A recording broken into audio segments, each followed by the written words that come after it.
शिक्षामा गरिएको लगानीले सबैभन्दा राम्रो प्रतिफल दिन्छ भन्ने बेन्जामिन फ्रन्टलिनको उभोकी बनाइसहित नमस्कार। प्राविधिक मित्र उर्मिला कार्कीको साथमा म कर्मारिजी शेर्पाको तर्फबाट शैक्षिक दर्पणमा तपाईलाई स्वागत छ।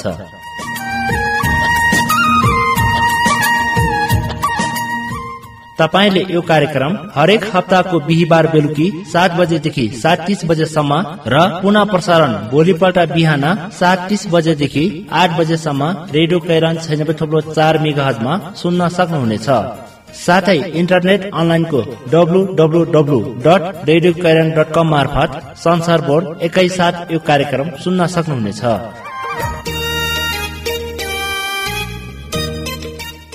समावेशी, समानतामूलक र गुणस्तरीय शिक्षा प्राप्त गर्ने तथा शिक्षा क्षेत्रको जानकारी दिने उद्देश्यले हामीले यो कार्यक्रम उमाकुण्ड गाउँपालिका शिक्षा, युवा तथा खेलकुद शाखा र रेडियो कैरनले संयुक्त रूपमा तयार पारेको हो।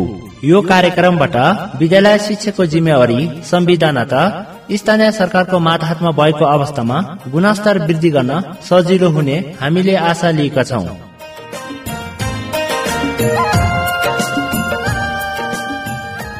विश्वमा महामारी नोभेल कोरोना भाइरस कोभिड-19 को कारण लामो समय लकडाउन हुँदा सम्पूर्ण शिक्षण संस्थाहरू बन्द छन्। त्यसैले आजको अङ्कमा उमाकुण्ड गाउँपालिका वडा नम्बर 3 कुम्भकास्थलीको समग्र शिक्षाको अवस्था र भावी योजनाको विषयमा सोही वडाको वडा अध्यक्ष रमेश कुमार सुनवारसँग गरिएको कुराकानी सुन्न सक्नुहुनेछ। सुनौ उहाँसँग गरिएको कुराकानी।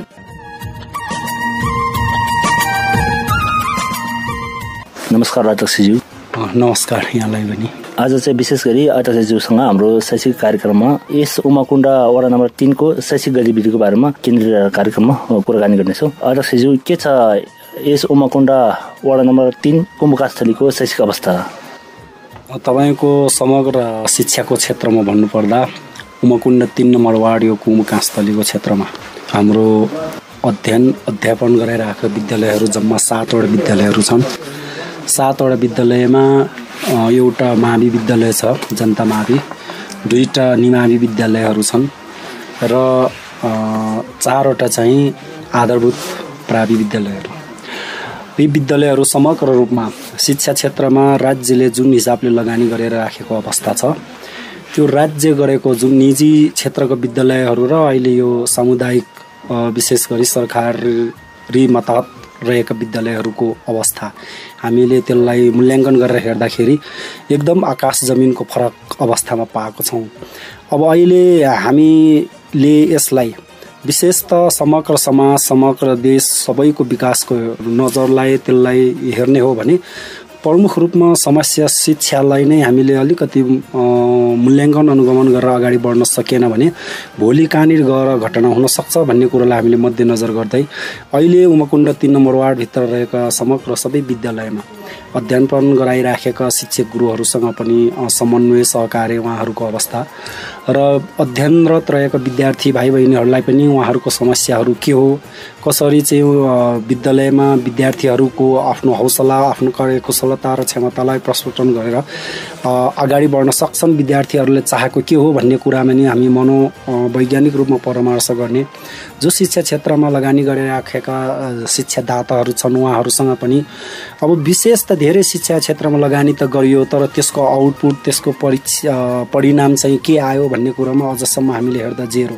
मात्र बजेट खनाएको छौँ, शिक्षक भर्ना गरेका छौँ, विद्यार्थीहरूलाई स्कलरसिप छात्रवृत्तिको नाममा पैसा मात्र प्राप्त गराइरहेका छौँ, तर त्यो पैसा खर्च गरे बापत चाहिँ विद्यार्थीको क्वालिटी के हो, उनीहरूको शिक्षा स्तर के हो र शिक्षकहरूले पनि त्यसलाई कसरी उहाँहरूले चाहिँ आफ्नो विद्यालयको गुणस्तरलाई अगाडि बढाउनु भएको छ भन्ने कुरोमा एकदम हामी सूक्ष्म रूपमा निगरानी गरेर अहिले अगाडि बढिरहेको अवस्था र विशेष त अलिकति अहिले बाहिर वातावरण आइराखेको कुरा पनि विद्यालयमा विशेष गरी राजनीतिकरण शिक्षकज्यूहरूले चाहिँ राजनीति गरेको भन्ने कुराहरू सबै विद्यालयमा त नहोलान्, तर कुनै न कुनै विद्यालयमा चाहिँ राजनीतिको नेतृत्व गरिराखेको गुरुहरूबाट नि पायौँ। उहाँहरूलाई नि हामीले सल्लाह सुझाव र उहाँलाई अनुरोध पनि तपाईँहरू आफ्नो पेसाभन्दा बाहिर नगइकन आफ्नो जिम्मेवारीमा रहनुहोस् भन्ने किसिमको उहाँहरूसँग समन्वय छलफलका कुराहरू भइराखेका छन्। विद्यार्थी भाइ बहिनीहरूमा पनि स्वतन्त्रता, एउटा विद्यालयमा चाहिँ स्वतन्त्रता पाउनुपर्छ भन्ने अहिलेको शिक्षा नीति अन्तर्गत त्यसरी गर्दाखेरि विद्यार्थीहरूलाई केही वास्ता नगरी पढे पढ्छ नपढे पढ्दैन भन्ने किसिमले शिक्षक शिक्षिकाहरूको नि भूमिका त्यो देखेका कारणले र विद्यार्थीलाई नि अलिकति अनुशासनको दायरामा राखेर एउटा नर्म्स कार्यविधि अवलम्बन गर्न नसक्दाखेरि विद्यार्थीहरू पनि जाँड खैनी चुरोटहरू खाएर अथवा अहिलेको नयाँ प्रविधि युगमा मोबाइलदेखि लगेर तपाईँको यो विभिन्न फिल्महरूको उसमा चाहिँ आकर्षित भएर विद्यार्थीहरूको जुन पढ्ने एउटा इच्छा हुन्छ त्यो चाहिँ मोटिभेसन भएर उहाँहरू कुलत कार्यक्षेत्रपट्टि लागेका अधिकांश विद्यार्थीहरू पनि पायौँ हामी अनुगमन गर्ने क्रममा यो काँसतलीको विद्यालयहरूमा। ती सबैलाई मध्यनजर गर्दै अहिले नयाँ शैक्षिक सत्र अनुसार सबै नयाँ राज्य पूर्ण संरचना अन्तर्गत रहेर शिक्षा निर्देश अनुसार चाहिँ सबै विद्यालयहरूमा व्यवस्थापन समिति पनि गठन भइसकेका छ।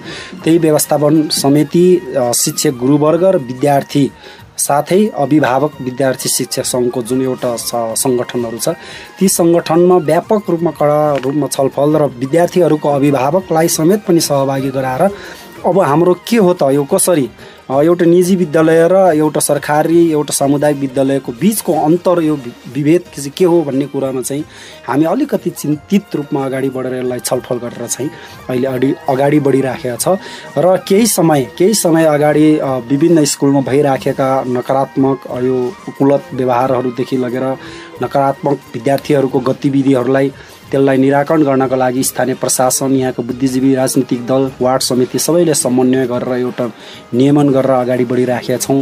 शिक्षकहरूको नि एउटा गलत प्रविधिबाट उहाँहरूको पढाउने कार्यभन्दा पनि हाम्रो जागिर कसरी पकाउनुपर्छ भन्ने उहाँहरूको एउटा कन्सेप्टलाई चिर्नको लागि अब उहाँलाई पनि निर्देश अब तपाईँहरूले जिम्मेवारीपूर्ण भएर पढाउनु पर्ने भयो। अब यसमा चित्त नबुझेको कुरो के छ भन्ने कुरो हो भने पनि बसेर छलफल गरौँ, त्यसको लागि कुराकानी गरौँ भनेर शिक्षकहरूसँग अनि प्रत्येक विद्यालयका सरहरूसँग बसेर छलफल गरिरहेछौँ। सायद यो सानै प्रयास भए पनि यो गरेको प्रक्रियाले राज्यले जुन उद्देश्य र एउटा आकाङ्क्षा राखेर शिक्षा क्षेत्रमा लगानी गरेको छ विशेष त यो हाम्रो क्षेत्रको काँसतली उमरकुण्ड 3 नम्बर वार्डमा त्यो शिक्षालाई साँच्चीकै त्यो क्षेत्रमा पुर्याउनका लागि चाहिँ हामीले सबै यहाँका नागरिकहरू यहाँका अभिभावक विद्यार्थी भाइ बहिनी शिक्षक सर समग्र सबै सहयोगदाता दात्री निकायहरू सबैसँग चाहिँ हामीले सल्लाह गरेर हामी अलिकति बाक्लो कोर्डिनेसन गरेर चाहिँ यसलाई कसरी अगाडि बढाउन सक्छौँ भन्ने किसिमले अगाडि बढिराखेको अवस्था छ। यस उमरकुण्ड 3 कुमकास्थली वितरकको शैक्षिक अवस्थाको बारेमा तपाईँले भन्नुभयो, भौतिक अवस्थाको बारेमा के कस्ता छ? भौतिक अवस्था पनि त्यस्तै छ। अब तपाईँको यहीँ हाम्रो कुमकास्थलीको जनता माविको भौतिक पूर्वाधार हेर्नुहुन्छ भने विशेष त 72 सालको महाभूकम्प विनाशकारी भूकम्पले गर्दाखेरि विशेष त त्यति बेलाको अवस्थादेखि सबै पूर्वाधारहरू तहस नहस भएर अहिलेको मावि स्तरको विद्यालयमा अहिले खुल्ला एउटा वातावरण जुन विद्यार्थीहरूको एउटा अधिकार उहाँहरूले जुन छानामुनि बसेर एउटा खुल्ला मन खुसी भएर पढ्नु पाउने एउटा अधिकार छ त्यसमा चाहिँ अलिकति कुण्ठित भएको यो विभिन्न कारक आर्थिकको कारण राज्यको एउटा फितलो नीति त्यसमाथि नेपालको आफ्नो गरिबीपना र सहयोगदाता निकायहरूबाट आएको जुन रकम भवन निर्माणको लागि आउँछन् तीहरू कामहरू सबै एउटा ठेक्का प्रवृत्तिबाट काम कुरो गर्दै गर्दा ठेक्काहरूले नि त्यसलाई चाहिँ सही समय र सही समयमा कार्य सम्पन्न नगर्दा यहाँको भौतिक पूर्वाधारहरूमा एकदम अवस्था कमजोर छ र त्यसलाई पनि मध्यनजर गर्दै सहयोगी दात्री निकाय फ्रान्स नेपालको जर्मनहरूले 2-3 विद्यालयमा सहयोग गरेर उहाँहरूले विद्यालय पूर्वाधार बनाएर हामीले जनचक्षु आदि जनज्योति आदि त्यस्तै गरी हाम्रो सरस्वती पुना आदि यी विद्यालयहरूमा चाहिँ दात्री निकाय फ्रान्स नेपालको सहयोगबाट भवन निर्माण गरेर उहाँहरूलाई पूर्णता बनाइसकेका छौँ। त्यस्तै गरी चण्डेश्वरी निमावि र भगवती आधारभूत निमावि विद्यालयमा पनि फ्रान्स नेपालको केही सहयोगले त्यो विद्यालयहरू बनिरहेछन्। अहिले 7वटा विद्यालयमध्येमा 2टा विद्यालयको अवस्था चाहिँ अलिकति नाजुक। यो जनता माविको विद्यालयको भौतिक पूर्वाधार र काँसतली चण्डेश्वरी आबी निमावि विद्यालयको चाहिँ भौतिक संरचनाहरू अलिकति न्यून जुन आवश्यकता अनुसार विद्यालयलाई चाहिने जुन अवस्थाको एउटा पूर्वाधारहरू हुन्छ त्यसमा चाहिँ एकदम कमी खेलकुदको ग्राउन्डदेखि लगेर तपाईँको भवनको हरेक कुरोदेखि लगेर विद्यालयको एउटा प्रशासनिक अवस्था जुन आवश्यक पर्छ त्यो सबै क्षेत्रमा कमी छ र जनता महाभिमा म आफै पनि यसपालि चाहिँ व्यवस्थापन समिति अध्यक्ष भएर आउँदै गर्दाखेरि यहाँको पूर्वाधार क्षेत्रलाई पनि विशेष मध्यनजर राख्दै अहिले हामीले 12 कोठे भवन चाहिँ जिल्ला कार्यान्वयन निकायबाट यो ठेक्का प्रक्रिया अगाडि बढिसकेर छ। हामीले ठेकदारज्यूलाई सम्पर्क गरेर यो छिटोभन्दा छिटो पूर्वाधार तयार गरिदिनको लागि अनुरोध गर्दा फोनसँग सम्पर्कमा आउनु भएको छैन। त्यस्तै गरी चण्डेश्वरी पनि फार्स्ट नेपालको केही सहयोगले अहिले भवनहरू बनिराखेको छ। त्यो हिसाबले गर्दाखेरि यी भएका अहिले पूर्ण निर्माण गरेका काम कुराहरूले पूर्णत रूपमा पूर्वाधारको क्षेत्रमा सम्पन्न नभए पनि एकदम यहाँको आवश्यकतालाई मध्यनजर केही न केही यसले चाहिँ एउटा पूर्वाधारमा पनि विद्यालयका विद्यार्थी भाइ बहिनीहरू र शिक्षक सरहरूले नि त्यसलाई चाहिँ पूर्वाधारको क्षेत्रमा जुन कमी कमजोरी आएर उहाँहरूको त्यो अध्ययन अध्यापनमा अलिकति भिन्नता आइरहेछ त्यसले नि धेरै सम्बोधन गर्ला कि भन्ने चाहिँ अपेक्षा राखेका छौँ। साँच्चीकै भन्ने हो भने हामी गरिबी मुलुक एउटा नेपालको सबै आर्काको भर पर्ने बस्ने अवस्था रहेको देशका नागरिक भएको कारणले गर्दाखेरि हामीले चाहे जस्तो शिक्षाको क्षेत्रमा त्यो उपलब्धि गर्न पाएको छैनौँ। त्यो नि दुःखद कुरा हो।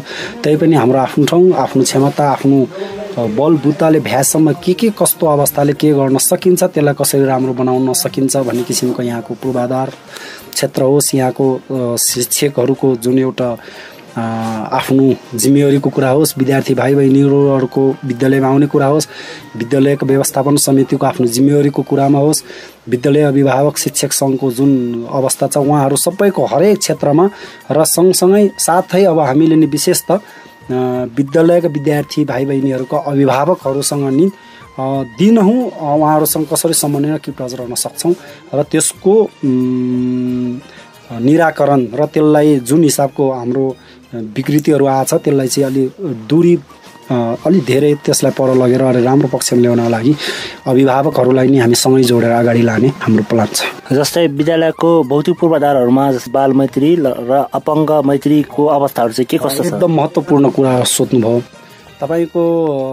विशेष त हामीले ठुलो भवन त्यहाँको पूर्वाधार जस्तो जे गरेर सम्पन्नता बनाए पनि त्यहाँको शिक्षा क्वालिटी अगाडि बढाउने सवालमा जुन सानो बालबालिकाको बालकक्षाको कुराहरू यसलाई राम्ररी सुधार्न सकिनौँ भनेर यो बालकक्षामै जुन विद्यार्थीले जुन आकाङ्क्षा राखेर विद्यालयमा पहिला टेक्छन् ती पहिला टेक्ने विद्यार्थीको मनमा नै म यो विद्यालयमा किन आएको हुँ भन्ने कुरोलाई नै पढाउने शिक्षक र त्यहाँ जाने विद्यार्थीले त्यो अनुभूत गर्न सकेन भने शिक्षाको कुनै अर्थ रहँदो रहन्छ। त्यही भएर हामीले विशेष त अहिले 7 वटा विद्यालय मध्येमा सबै विद्यालयमा बालकक्षाको प्रावधान छ र जुन नीति र जुन तरिकाले बाल शिक्षाको अध्ययन पठन पाठन गर्नुपर्ने हो त्यो चाहिँ अलिकति नभएको एकदम कमजोरी विशेष त शिक्षक सरहरूको कमजोरी विद्यालय प्रशासन व्यवस्थापनको कमजोरीको कारणले गर्दा सानै उमेरमा जुन बच्चाले आफ्नो दिमागमा जुन उद्देश्य जुन किसिमले उसले शिक्षा लिनुपर्छ एउटा बालबालिका क्षेत्रभित्रको यो एउटा अधिकारको कुराहरू छन् त्योबाट चाहिँ वञ्चित खेल्ने खेलकुदको कुराहरूदेखि लगेर उहाँहरूले त्यो सबै चिज जुन एउटा बालबालिकाको लागि एउटा शिक्षा नीति अन्तर्गत एउटा नम्स आएको छ त्यो भित्रमा चाहिँ हामीले अध्ययन गर्दा पनि र सहयोगी संस्थाहरूसँग बसेर समन्वय गर्दा पनि हाम्रो यहाँ शिक्षाको कमी हुनुको पनि एउटा शिक्षाको जुन 0 पोइन्टबाट सुरु गर्नु पर्थ्यो हामी चाहिँ एकैचोटि माथि शिरमा चढिहाल्ने पैतालामा टेक्ने प्रयास गरेको रहन्छौँ भन्ने अनुभूत भइरहेछ। त्यही हिसाबले गर्दाखेरि अहिले सरस्वती आबी पुनाले चाहिँ बाल कक्षाको यस्तो राम्रो सुधार गरेर पढाइरहेछ। त्यहाँ पढेको विद्यार्थीहरूको आफ्नो शिक्षा स्तर उहाँहरूको आफ्नो प्रोफेसनलदेखि लिएर त्यहाँको अभिभावकहरूको खुसी व्यक्त र शिक्षकहरूको पनि जुन क्रियाशीलता र विद्यार्थी साना भाइ बहिनीहरूको नि जुन चाहना देख्यौँ त्यो शिक्षा चाहिँ अन्य कुमुकास्थलीको 6 वटा विद्यालयमा त्यो किसिमले अगाडि लानुपर्छ भन्ने कुरा हामीले एउटा छलफल गरेर अगाडि नै बढिरहेका छौँ र सबै 7 वटा विद्यालयमा बाल कक्षाको जो सुरुवातको पठन पाठन गर्नुपर्ने कार्यक्रम छ त्यो चाहिँ एकदम अब 0 पोइन्टबाट हामीले सुरु गर्नुपर्ने अवस्था छ। त्यसलाई चाहिँ हामी गाउँपालिकाको कार्यपालिकाको बैठकमा निर्णय गरेका छौँ। शिक्षा शाखा सरहरू सबैसँग चाहिँ समन्वय गरेका छौँ। अब हामीले सरहरूलाई तलब दिएर विद्यालयमा शिक्षक मात्र बढाएर र कुनै पनि सहयोग मात्र लिएर पूर्वाधार मात्र गरेर हुँदो रहन्छ। जुन हामीले आकाङ्क्षा राखेर सानो भाइ बहिनीहरू भर्खर विद्यालयमा पहिला टेक्छन् ती विद्यार्थी भाइ बहिनीहरूको भविष्यको लागि चाहिँ विद्यालय प्रशासनदेखि लगेर शिक्षक कर्मचारी र सबै अभिभावकहरूले चाहिँ त्यसलाई जुन बालकक्षाको एउटा कक्षा सञ्चालन गर्ने एउटा आधार छ त्यसलाई चाहिँ व्यावहारिक रूपमा अहिले चाहिँ त्यसलाई अलिकति कडा सघन रूपमा पनि अगाडि जानुपर्छ भन्ने रूपमा र भोलिको दिनमा शिक्षालाई अलिकति बलियो बनाउने आधारको लागि हामी यो बाल कक्षालाई चाहिँ एकदम तदारुक र यसलाई तीव्र रूपमा र यसलाई अलिकति एकदम फोर्स प्रेसर गरेर अगाडि बढ्ने हाम्रो योजना छ। जस्तै तपाईँको क्षेत्रभित्रको विद्यालयहरूमा शिक्षकको दरबन्दीको अवस्था के कस्तो छ? लगभग यहाँ रहेका आधारभूत विद्यालयका प्रविद्यालयमा चाहिँ सबै विद्यालयहरूको अवस्था एकदम ठिक रहेको छन्। के अरे यसको तपाईँको दरबन्दी पुरा रहेछन्। जुन निमावी अब भगवती निमावी चण्डेश्वरी निमावी र यो जनता माविकै हकमा कुरा गर्नुहुन्छ भने यहाँ चाहिँ जुन आवश्यकता अनुसारको दरबन्दी यहाँ आवश्यक पर्छ त्यो दरबन्दीहरू छैनन्। सबै करार र सबै आफ्नो विद्यालयको आन्तरिक र केही सहयोगी दाताहरूको निर्भर गरेर विद्यालय चलाउनु परेको छ। र हामीले जुन अघि बाल कक्षाको कुराहरू गऱ्यौँ र अहिले विद्यालयको सञ्चालनको अवस्थालाई हेर्दा विद्यालयलाई जुन दार्ती निकायको भर परेर हामीले जुन हिसाबले विद्यालय चलाइरहेका छौँ त्यो कारणले गर्दा पनि विद्यालयको शिक्षाको क्षेत्रमा एउटा कमी आएको त्यो पनि हुनसक्छ भन्ने कुरो आकलन गरेका छौँ।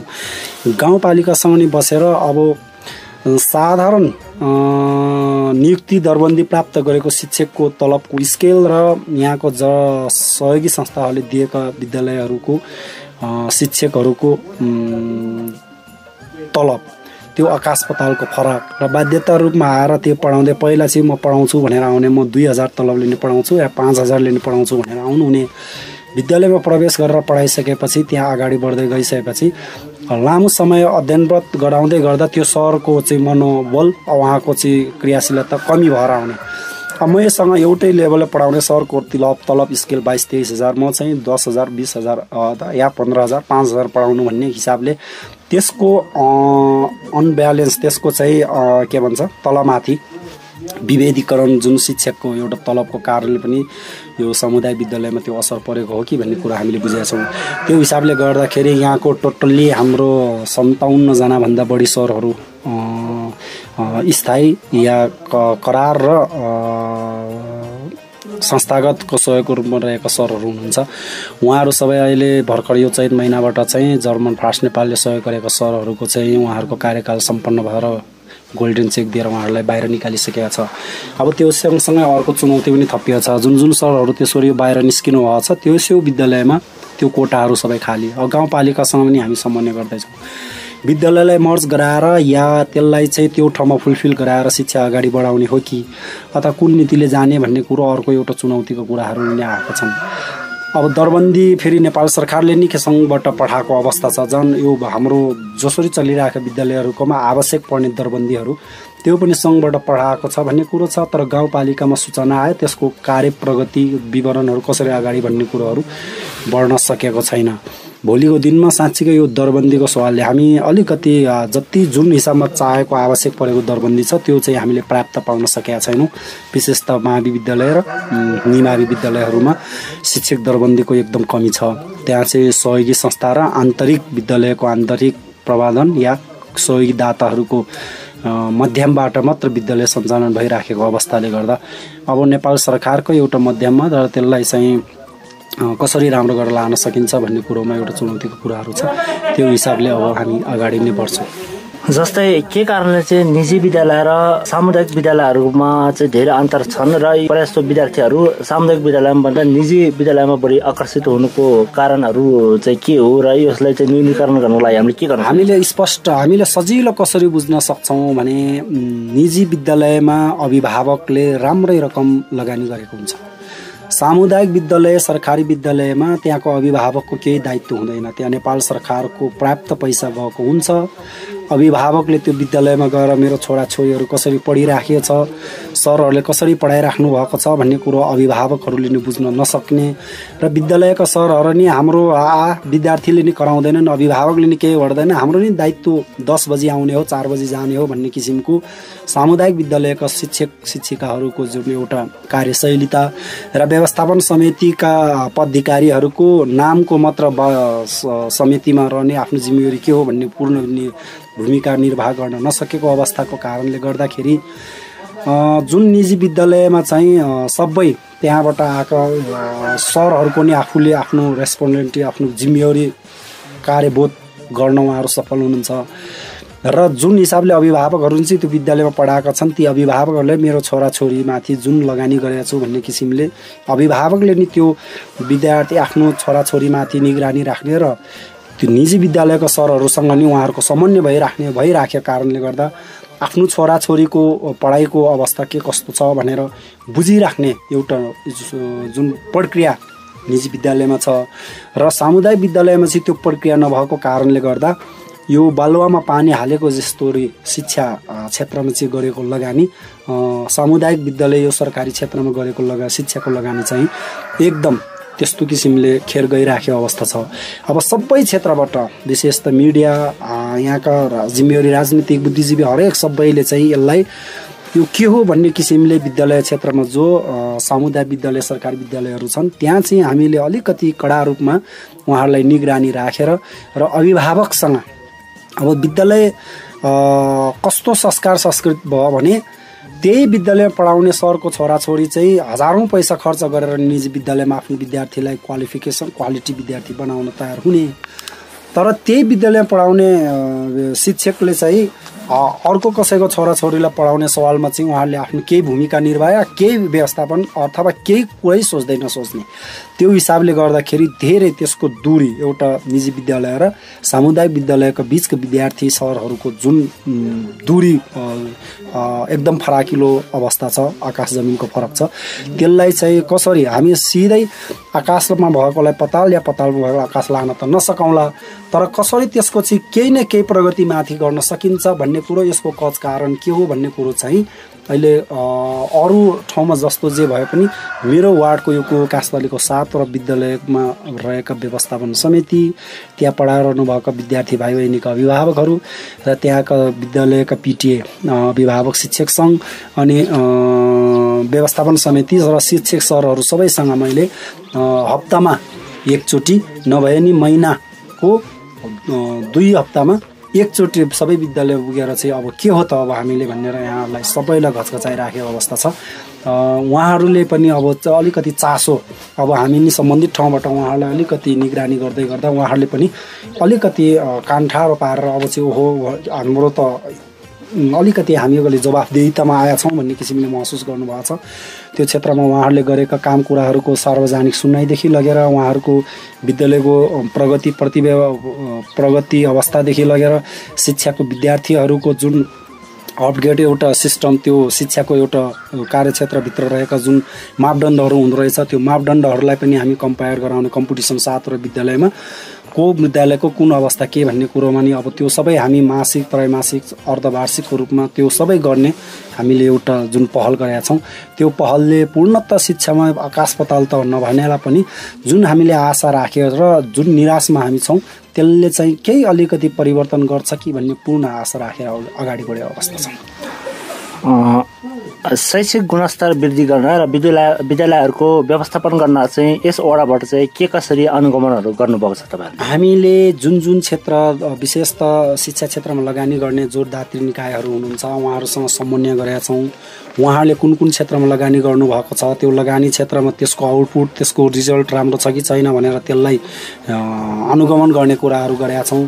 सरकारी निकायबाट आएका जुन रकमहरू छन् त्यो क्षेत्रहरू सबैलाई यहाँको सबै सम्पूर्ण काम कुराहरू मेरो वार्ड क्षेत्रको भित्र एउटा वार्ड अध्यक्षको जिम्मेवारी भएको कारणले मैले आफ्नो ठाउँमा रहेर त्यस्तो किसिमले आइसकेका पूर्वाधारको क्षेत्रमा होस् या शिक्षाको क्षेत्रमा जुन तरिकाले लगानी भइराखेका अवस्थाहरू रकमहरू छन् तिनीहरूको सदुपयोग काम भयो कि भएन।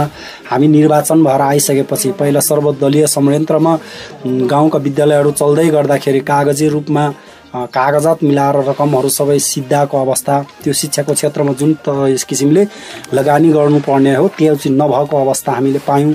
अहिले हामीले उहाँहरूले जुन शीर्षकमा रकम माग्नुहुन्छ त्यो आवश्यकता हो कि होइन भनेर विद्यालयमै गएर त्यसको अनुगमन, त्यसलाई हेरेर आवश्यक हो कि होइन भन्ने कुरालाई हेरेर आवश्यकता रहेछ भने बरु केही रकम थप गरेर पनि दिने व्यवस्था गरेका छौँ भने आवश्यक नरहेको ठाउँमा चाहिँ तपाईँको यो जरुरी छैन, बरु यो क्षेत्रमा हेर्नु यहाँको आवश्यकता यहाँ चाहिँ रहेछ भन्ने किसिमले अर्को देखाएर पनि त्यसलाई सुधार्ने प्रयत्नपट्टि गइरहेका छौँ। हामीले त्यो पहल गरेका छौँ र वार्डको तर्फबाट विनियोजन गर्ने शिक्षाको क्षेत्रमा वार्ड मात्र नभनौँ, रामेछाप जिल्लाको 8वटासम्म स्थानीय तह मध्येमा पनि सबभन्दा बढी शिक्षा क्षेत्रमा रकम लगानी गर्ने स्थानीय गाउँपालिका चाहिँ हाम्रो उमाकुण्ड गाउँपालिका हो।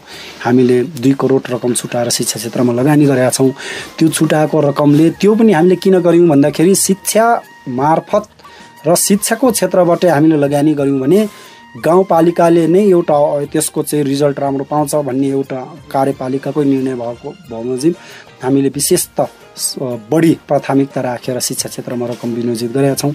त्यही विनियोजित गरेका रकमहरू सबै सम्बन्धित तहका वार्डका अध्यक्षज्यूहरूले प्रत्यक्ष निगरानी राखेर अनुगमन गरेर आवश्यक हो होइन भन्ने किसिमले पहिला चाहिँ राजनीतिक दलका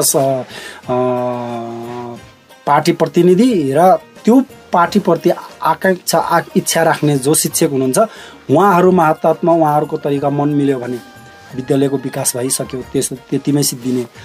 तर अहिले हामीले त्यसलाई चाहिँ चिरेर आवश्यकता के हो त विद्यालयमा गरेर फिल्ड अनुगमन गरेर उहाँहरूले मागेको माग र त्यहाँको आवश्यकता पूर्वाधार चाहिँ हो कि होइन र त्यहाँको के कुरोमा छ हो होइन भन्ने कुरोलाई चाहिँ हामीले त्यसलाई चाहिँ पुरा अनुगमन र मूल्याङ्कन गरेर मात्र बजेट हालेको अवस्था छ। अहिले त्यो कार्यक्रम हामीले अब 2 वर्ष भयो अहिले समेत गरेको हिसाबले गर्दा त्यो हुँदाखेरि चाहिँ अब जुन किसिमले शिक्षाको क्षेत्रमा लगानी गरेको राज्यको जुन करप्सन भ्रष्टाचारी भएको कुराहरू छन् त्यो चाहिँ हामीले उमाकुण्ड गाउँपालिकामा अलिक कमी ल्याएकै छौँ र अध्ययन गरेर राम्रो आफ्नो पर्सनालिटी प्रोफेसनल देखाउने शिक्षकहरूलाई सम्मान गर्ने, विद्यालयलाई माथिल्लो स्तरमा पुर्याउने जुन योगदान भूमिका गर्ने सर शिक्षकहरूलाई सम्मान गर्ने, त्यो विद्यालयलाई सम्मान गर्ने, विद्यार्थीहरूको नि आत्ममनोबल बनाउनका लागि उहाँहरूलाई सम्मान गर्ने कार्यक्रमहरू गाउँपालिकाले ल्याउँदैछ।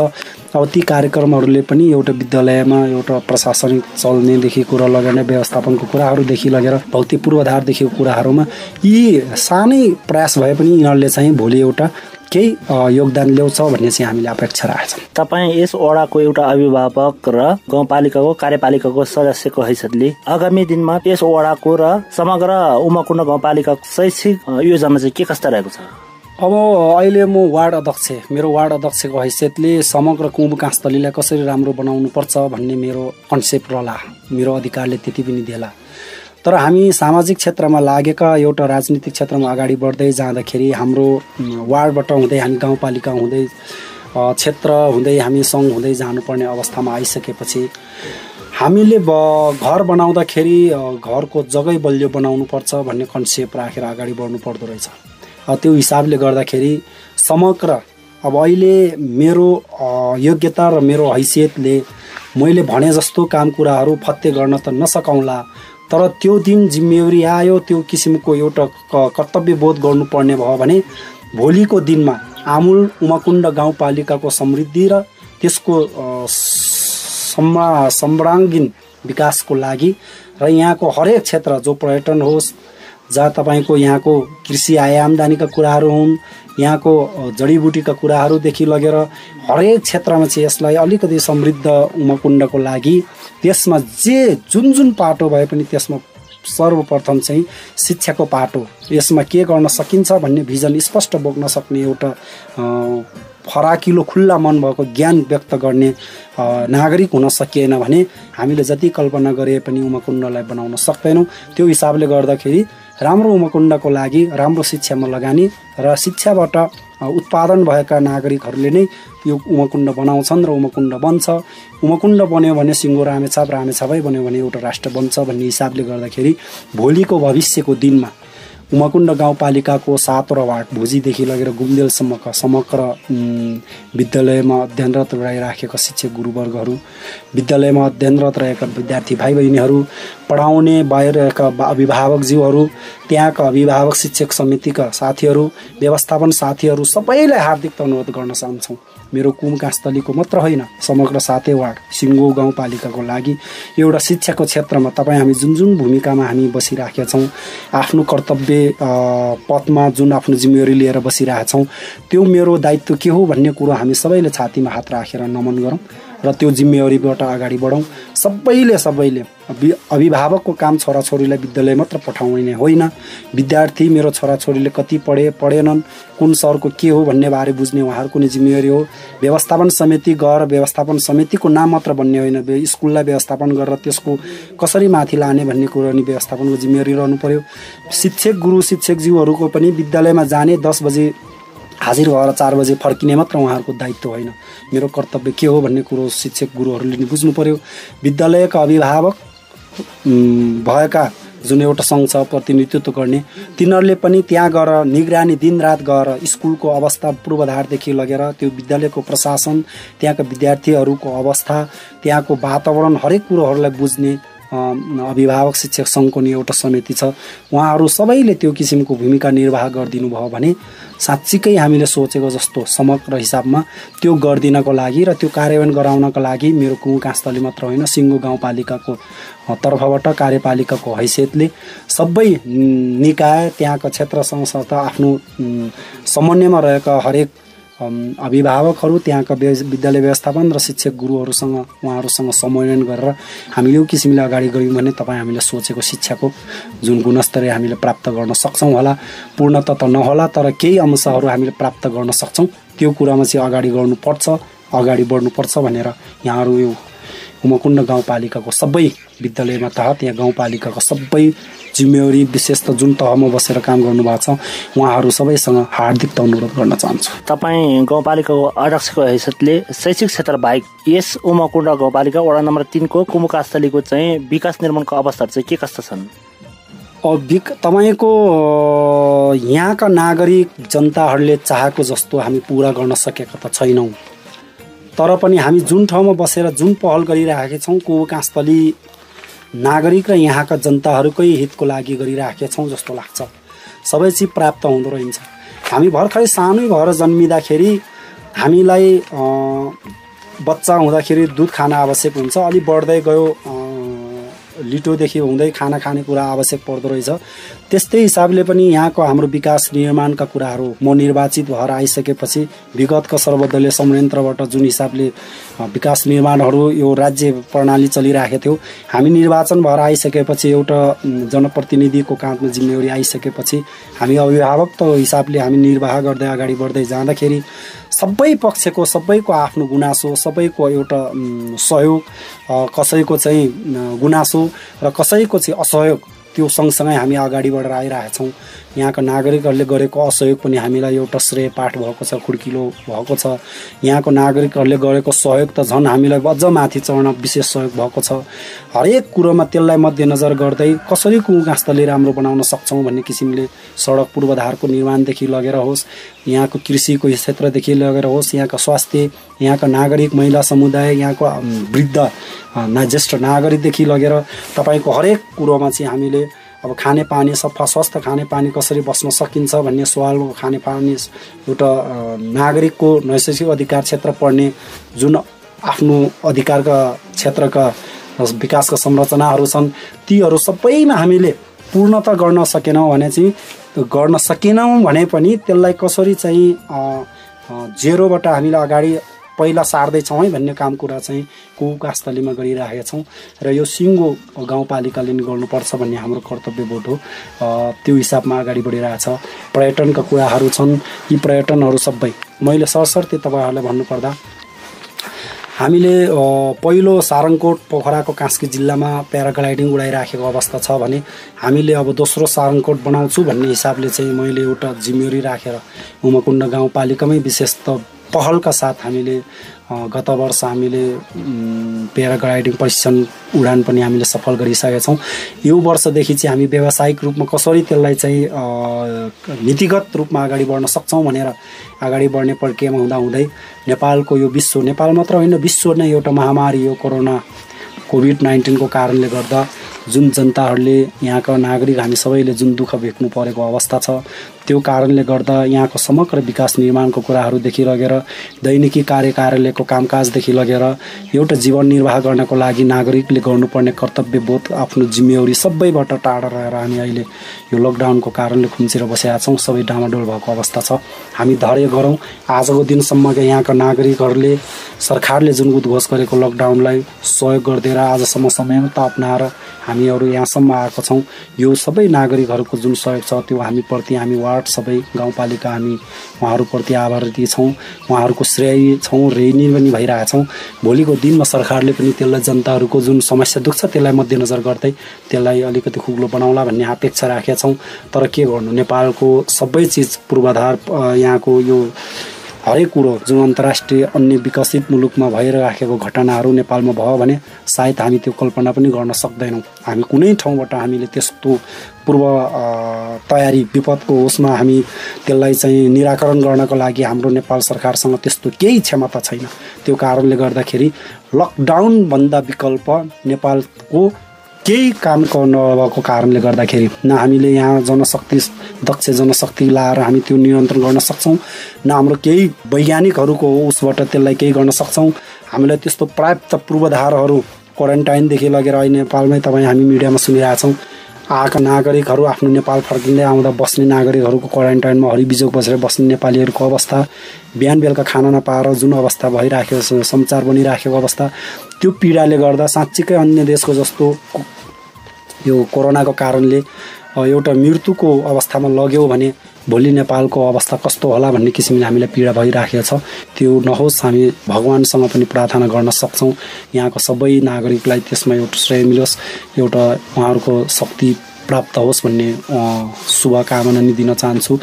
र भोलिको दिनमा हामीले जुन जुन अवस्था राखेर पर्यटनदेखि लगेर पूर्वाधार विकासका कामहरूदेखि लगेर सामाजिक क्षेत्रदेखि लगेर हरेक क्षेत्र, स्वास्थ्य, महिलाहरूको, बालबालिका, युवाहरू सबैको जुन जुन आफ्नो क्षेत्रबाट एउटा आफ्नो ठाउँलाई अगाडि बढाउनु पर्ने कुरा छ, त्यसमा हामीले भलै सोचेर भने जस्तो गर्न सकेका छैनौँ होला। हामी पहल पक्कै गरेका छौँ। त्यो पहलमा कसैको सहयोग भइरहेछ र हामीले नि त्यसलाई अझ पूर्णता बनाएर अगाडि बढ्ने प्रयत्न गरेका छौँ। सबै नागरिक, सबै समुदायबाट यो सहयोगको अपेक्षा गरेका छौँ र भोलिको दिनमा यहाँका नागरिक र यहाँका समुदायले चाहेको जस्तो एउटा समृद्धको काँसतलीलाई जुन विकास निर्माण होस् हरेक क्षेत्रबाट त्यसलाई पूर्णता गराउने मेरो पहल रहनेछ।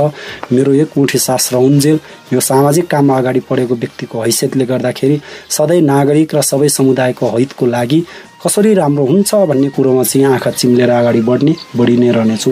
लामो समय लकडाउन हुँदै गर्दा यस आर्थिक वर्ष 2076-77 को कति प्रतिशत विकास निर्माण कार्यहरू सम्पन्न भएको छ? विकासस्थलीमा भन्नुपर्दाखेरि हामीले यहाँको लगभग हामीले 50% यति बेला 50% जति विकास निर्माणका कामहरू गरिरहेछौँ। नेपाल सरकारले निर्णय गरिसकेका छ सम्झौता भएर काम कुरो गरिसकेका जुन बजेटहरू छन् ती बजेटहरूको फरफरा गर्ने, त्यसरी सम्झौता नभई रोकिएका बजेट छन् भने यो कोरोनाकै रूपमा यसलाई चाहिँ कोष निर्माण गरेर त्यही खर्च गर्ने भन्ने एउटा नीति पनि आइपुगेको छ। अब हामीले अहिले विकासका कुराहरू भइरहेका छन्, हामी सक्यौँ 100% पुऱ्याउँ भन्ने हाम्रो नि लक्ष्य हो। तर यस्तै अवस्था रहिरह्यो भने त्यो सम्भवतः छैन। हामी 50 को आडेबाटै कटेर 75 पुग्न पनि सक्छौँ होला। त्यो हिसाबमा अगाडि बढिरहेछौँ। हामीले भने हिजोको दिनमा जुन आकांक्षा एउटा स्फूर्ति र भएर हामी अगाडि विकास निर्माण गर्थ्यौँ, अहिले त्यो अवस्था छैन। चाहँदै नै यहाँका नागरिकहरूलाई समस्यामा पारेर विकास गर्नु परिस्थिति पनि छैन। हामीले कार्यालय नै बन्द गरेर दैनिकी नागरिकहरूको लागि सेवा प्रवाह गर्ने काम कुरो त हामी बन्द गरेर अहिले बसिराखेको अवस्था छ भने विकास निर्माण बाहिरका कुराहरूमा आउने कुराहरू छन्। त्यो हिसाबले गर्दाखेरि भले हामीले भने जस्तै 100% गरेको काम कुरोलाई नगएको कुराहरूलाई गऱ्यौँ भनेर कसैको समाज सामुबाट हामी बोधनीयता कमाउनु पनि छैन। यथार्थ जे हो त्यसलाई चिर्नका लागि समुदाय र समाजको अगाडि बसेर उहाँहरूको साँची बसेर एउटा जवाफदेहिता निर्वाह गर्ने पक्षमा लागेका छौँ। यसले साँच्चीकै यो कोभिड-19 जुन कोरोना भाइरसको सङ्क्रमणले जुन अवस्था ल्यायो अहिले हामीले सोच्दै नसोचेको, त्यसले साँच्चीकै हामी मात्र दुखी होइन, सिङ्गो कुम काँसतलीका नागरिकलाई दुखी भएको छ। उहाँहरूको अधिकार कटौती भएको छ। विकास निर्माणको कुराहरूमा उहाँले चाहेको भन्दा अलिक कमी हुन जाला। त्यो हिसाबले गर्दाखेरि जसरी अब सँगसँगै अब बर्खा लागिराख्यो, बाढी पहिरोको चपेटामा अब अर्को विपदमाथि विपद थपिँदै जाने अवस्थाहरू आइरहेछन्। हामीहरू चैत महेशको यो हुडी खडेरीको अवस्थामा हामीले कोरोनाको यो महामारी भोग्नु पर्यो। अब बाढीहरूको कुराहरू आउन सक्छन्। अझ त्यो अवस्थाबाट सिर्जना हुने स्वास्थ्यका कुराहरूमा अर्को महामारीहरू आउन सक्छन्। अब हामीहरू चाहिँ विकास गर्नुभन्दा पनि विपद, त्यो पर्ने भोलिको विपदलाई कसरी व्यवस्थापन गर्न सकिन्छ भन्ने कुरो चाहिँ अगाडि बढ्नुपर्ने, यहाँको समुदाय, यहाँ नागरिकहरू सबैलाई त्यसमा अगाडि बढाएर त्यसमा ध्यान आकर्षण गराएर चाहिँ त्यसको तयारी तल्लिनको लागि, विपदको लागि हामी लड्न कसरी सक्छौँ भन्ने कुरो जनचेतना जगाउने हिसाबले अगाडि बढ्ने अवस्था छ। अब त्यही हिसाबमा हामी अगाडि बढ्छौँ। विकास निर्माणको कुरोमा 50% अहिले कुम काँसतलीमा हामी अगाडि छौँ। त्यस पछाडि अब पछि यति 100 गर्छौँ भन्न सकिँदैन। जस्तै झन् अब राज्यकै आलम्बन भएको नीतिले म वार्ड अध्यक्ष हैसियतले कुममा गर्छु भन्ने कुरो नि हुँदो रहेछ। त्यो हिसाबले गर्दाखेरि विकासमा कुराहरू भइराखेका कुराहरू, त्यो गर्ने कुराहरूलाई यसकै कारणले गर्दा, लकडाउनकै कारणले गर्दाखेरि त्यस्तोरी अलिकति पढ्न गएको विकासको क्षेत्र, आर्थिक वृद्धिको क्षेत्रहरू, व्यापार व्यवसायहरूदेखि लगेर सबै पेसाकर्मीहरूलाई जुन अवस्था समस्या परेको छ त्यसले चाहिँ हामीलाई दुखी तुलाएको छ। सायद त्यो अवस्थाले भोलिको दिनमा अर्को महामारी निम्ताउला कि भन्ने पनि चिन्ता छ। त्यो नहुन, त्यो नगर्नको लागि हामी सचेत रहेर आफ्नो ठाउँबाट तपाईँहरू जस्ता मिडिया, बुद्धिजीवी, हरेक क्षेत्र सबैले चाहिँ अलिकति नियमन गरेर यो मेरो लागि मात्र होइन समाजको लागि भन्ने किसिममा सबैले सोचिदियो भने सायद त्यसको परिस्थिति भोग्नु पनि पर्दैन होला। हामी सहज त गर्न सक्छौँ। त्यसमै हामी सजग रहेर त्यही क्षेत्रमा चाहिँ तल्लीनता रहेर सबै समुदाय, सबै समाजले त्यसमा अगाडि बढ्नको लागि हार्दिक अपिल गर्दै अब हामी पनि त्यस्तै किसिममा जुन विकास निर्माणको कुरामा हामी अहिले कमी हुन गइरहेछौँ त्यो प्रति एकदम हाम्रो आफ्नो कार्यशीलता र आफ्नो कारणले नभई देशको एउटा सङ्क्रमणको कोरोना कोभिड-19 भाइरसको कारणले गर्दाखेरि यो अवस्था दुर्दशा भोग्नु परेको छ। सबै नागरिकहरूले त्यो बुझिदिनु हुनेछ भन्ने कुरो अनुरोध गर्न चाहन्छु। कुम काँसतलीमा चाहिँ विदेशबाट आउने नागरिकहरूलाई र यहाँको स्थानीय नागरिकहरूलाई चाहिँ कसरी सचेत गर्नुभएको छ र कसरी व्यवस्थापन गर्नुभएको छ कोरोना भाइरस कोभिड-19? हामीले जसरी राज्यले जुन किसिमको जनचेतनाका प्रक्रियाहरू, रोकथामका नियन्त्रणका लागि गर्ने एउटा परिचालनका अवस्थाहरू, संरचनाहरू गरिरहेछ, त्यही संरचना रहेर कुम काँसतली चलिरहेको छ। हामीले विगतको दिनमा राहत आपूर्ति व्यवस्थापन भनेर मेरै अध्यक्षतामा आपूर्ति व्यवस्थापन समिति गठन भएको छ। त्यही आपूर्ति व्यवस्थापन समितिले यहाँका दैनिकी झ्यालादेरीमा काम गर्ने उहाँहरूको रेकर्ड सङ्कलन गरेका छौँ र यहाँको आशय, यहाँका ज्येष्ठ नागरिकहरूको लगत सङ्कलन गरेका छौँ। राहतको लागि गाउँपालिकामा लेखेर पनि पठाइसकेका छौँ। त्यस पछाडि हामीलाई सामाजिक स्वयंसेवी अब यो कोरोना महामारी रोकथाम तथा त्यसको नियन्त्रणको लागि नेपाल सरकारले निर्णय गरेर मन्त्री परिषदको निर्णय अनुसार नै प्रत्येक वार्डमा चाहिँ तपाईँको टोलमा स्वयंसेवक समिति परिचालन गर्ने जुन एउटा निर्णय नीति आलम्बन भएर आयो त्यही हिसाबले गर्दा हामीलाई 4 गते परिपत्र भएर आइसकेका छ। हामीले 7 गते 11 जना सदस्यताको मेरै संयोजकमा 11 सदस्य हामीले यो कोरोना कोभिड-19 को विरुद्ध यसको डिजिएम कमिटी स्वयंसेवक समिति गठन गरेर अगाडि बढेका छौँ। त्यही समितिले चाहिँ गाउँमा टोलमा गएर जनचेतना जगाउने कार्यक्रम गरेका छौँ, जानकारी गराएका छौँ, सामाजिक दूरी कायम गर्न उहाँहरूलाई अनुरोध गरेका छौँ।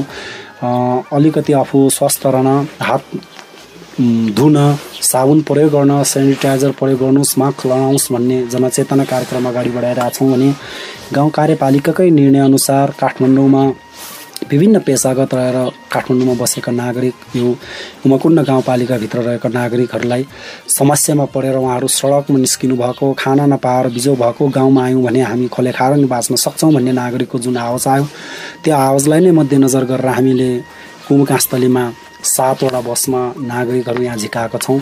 त्यहाँ 32 जनाको हिसाबले गर्दाखेरि पनि हामी 60 120 हामी 150 250 जनाभन्दा बढी नागरिकलाई हामीले काठमाडौँबाट उद्धार गरेर यहाँ ल्याएछौँ।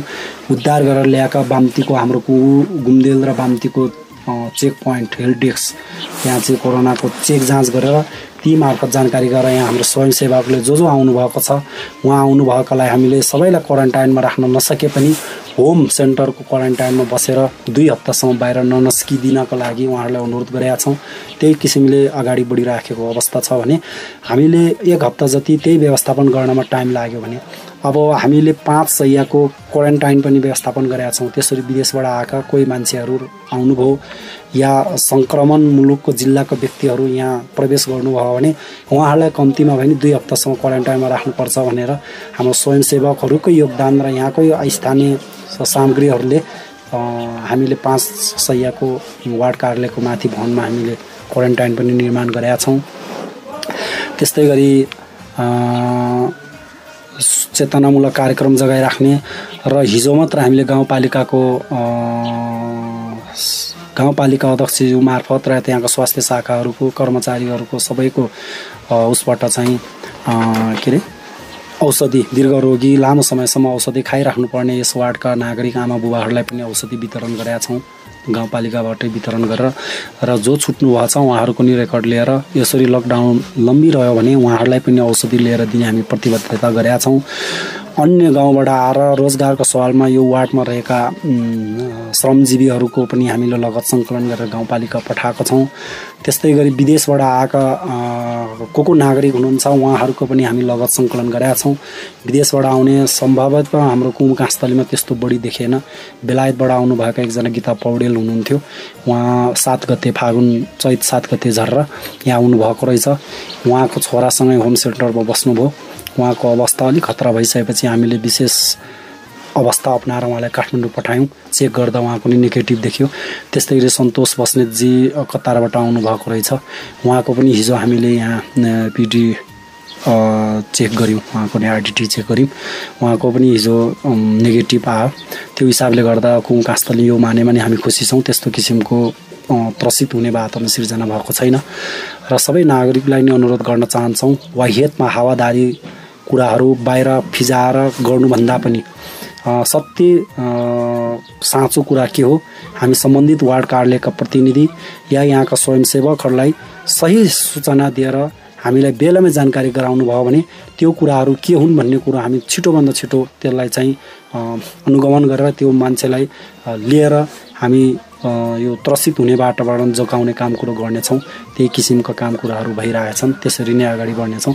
भोलिको दिनमा योभन्दा अझ कहाली लाग्दो महामारी र त्यो डर लाग्दो अवस्था सिर्जना नहोस् भन्नकै लागि जसरी अहिले राज्यले यस्तो किसिमको निर्देश भइराखेको छ त्यसलाई चाहिँ अप्ठ्यारो नठानी सहयोग गरिदिनको लागि सबै नागरिक यहाँको कुमकास्थलीका आम समुदायहरूलाई हार्दिक अनुरोध गर्न चाहन्छु।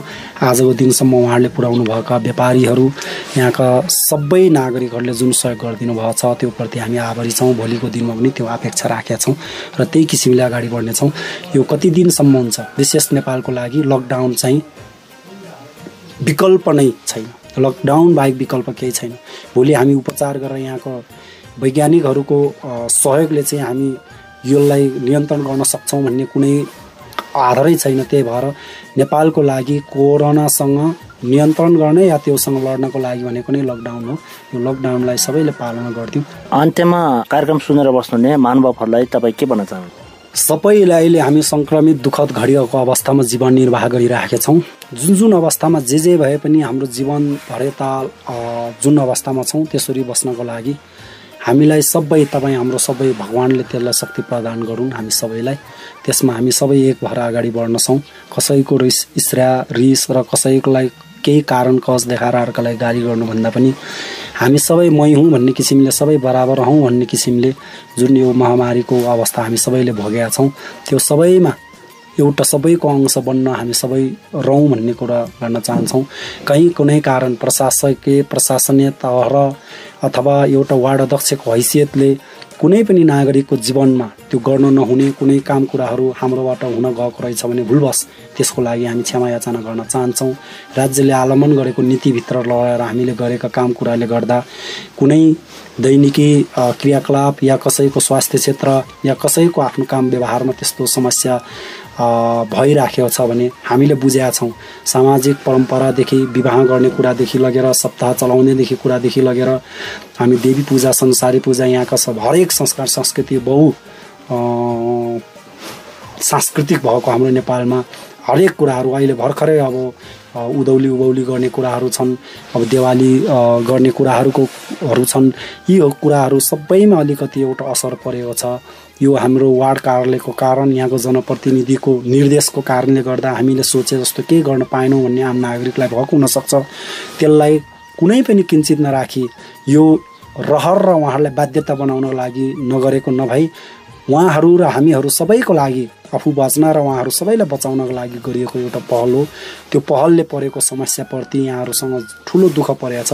त्योसँग हामी माफी चाख्दै र जसरी सहयोग गरिदिनु भएको छ भोलिको दिनमा पनि त्यस्तै सहयोग गरिदिनको लागि र हामीबाट भएको केही गल्ती कमजोरीहरू छन् भने त्यसलाई सहर्ष हामीलाई फोन गरेर हामीलाई भेटेर कसरी हुन्छ यहाँहरूको सल्लाह सुझाव दिनुभयो भने भोलिको दिनमा सुधारेर यहाँहरूकै सेवामा समर्पित रहने यहाँहरू सबैलाई हार्दिक अनुरोध। व्यस्तताका बावजुद पनि हामीलाई महत्त्वपूर्ण समय उपलब्ध गरिदिनु भयो, यहाँलाई धेरै धेरै धन्यवाद। यहाँहरूलाई पनि मेरो सानो स्वर सम्पूर्ण तपाईँको राष्ट्रिय मिडिया मार्फत जनता सामु लाने जुन चेष्टा पहल गरिदिनु भयो त्यसको लागि तपाईँहरूलाई पनि धेरै धेरै धन्यवाद। विशेष त रेडियो कैरनलाई नि धन्यवाद र त्योभन्दा पनि बढी हाम्रो कुरा सुनेर तपाईँहरूले सहयोग गरिदिने श्रोताहरू सबैलाई पुनः फेरि आत्मै मनदेखि यहाँहरू सबैलाई हार्दिक धन्यवाद दिन चाहन्छु।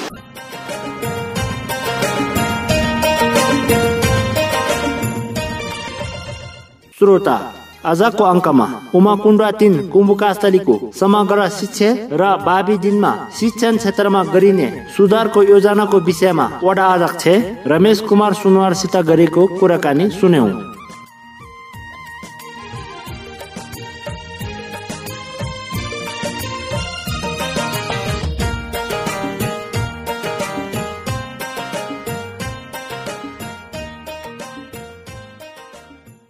यसको साथसाथै आजको कार्यक्रमको निर्धारित समय सकिएको छ। कार्यक्रम सुन्ने तपाईँ श्रोतालाई विशेष धन्यवाद। सहयोगी संस्था शिक्षा युवा तथा खेलकुद शाखा उमाकुण्डलाई पनि धन्यवाद। साथै प्राविधिक सहयोगी उर्मिला कार्कीलाई पनि विशेष धन्यवाद। तपाईलाई कार्यक्रमको बारेमा लागेको विषयमा कुनै जिज्ञासा सुझाव प्रतिक्रिया दिन नभुल्नुहोला, जसका लागि कार्यक्रम शिक्षा दर्पण रेडियो कैरन 96.4 मेगाहर्ज उमाकुण्ड 2 बाम्ती मण्डल रामेछाप, त्यस्तै गरी रेडियोको इमेल ठेगाना radio@gmail.com मा पनि पत्र पठाउन सक्नुहुनेछ र स्टुडियोको टेलिफोन नम्बर 048 620 103 मा पनि सम्पर्क गरी आफ्नो मनमा लागेको प्रतिक्रिया दिनुहोला। आजको कार्यक्रमको समय सकिएको छ। अर्को हप्ता पुनः यसै समयमा तपाईहरूको समक्ष फेरि आउनेछौ। आजलाई भने प्राविधिक मित्र उर्मिला कार्कीको साथै म कार्यक्रम प्रस्तुता कर्म शेर्पा बिदा चाहन्छौ। हस्त नमस्कार।